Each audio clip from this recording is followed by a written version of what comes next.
came down the coast from the Aleutians on boats and didn't come down the center of the country. Chuck, I'm so sorry. Can you repeat maybe the last 1 minute of what you have been talking about? The last one? About 1 minute. We'll go back, say, if you can go. It accidentally stopped taping when I moved over, so just go back maybe about a minute. Okay. Just a little bit. Okay. So the man came out from Washington, D.C., said, I want to share with you what we have here. Perfect. The bones you gave us are 13,000 years old, which is pretty remarkable in itself, but these are the oldest bones that have ever been found in North America, which would be Canada, the United States, Mexico, and Central America. So he said, we believe that they must have been, they're on Santa Rosa, but we had always believed that the Chumash Indians from the Antarctic, came down an opening in the glaciers, settled in North America, and then eventually went to the Channel Islands, off of our Channel Islands. He said, now we have to reconsider it. So they went to some of the Schumann, the leaders of the group, and said, how did you people get down here? He said, we've been wondering why it took you so long to ask us. You never asked the Chumash, how did they get down here? We know through our traditions. We came down in boats. We are a boat-faring people. We don't go by land.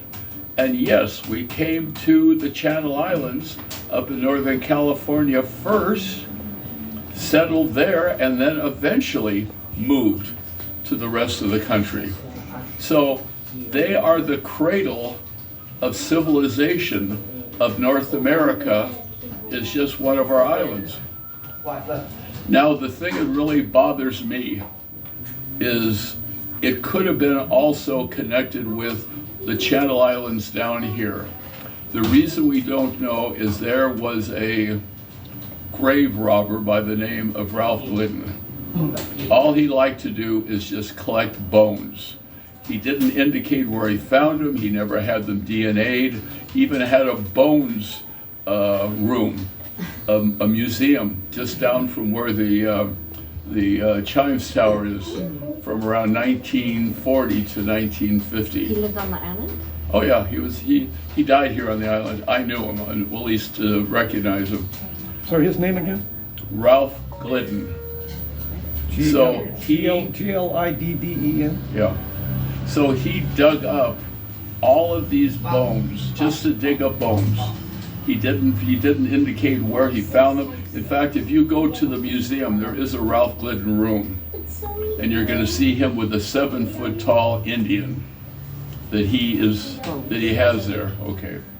So the point is, because he didn't go up to the northern islands, only our islands, they are now pristine. They have anthropologists that can go up there like this gentleman, do really good studies, opposed to what Ralph Glidden did, which was destroying almost all of our sites.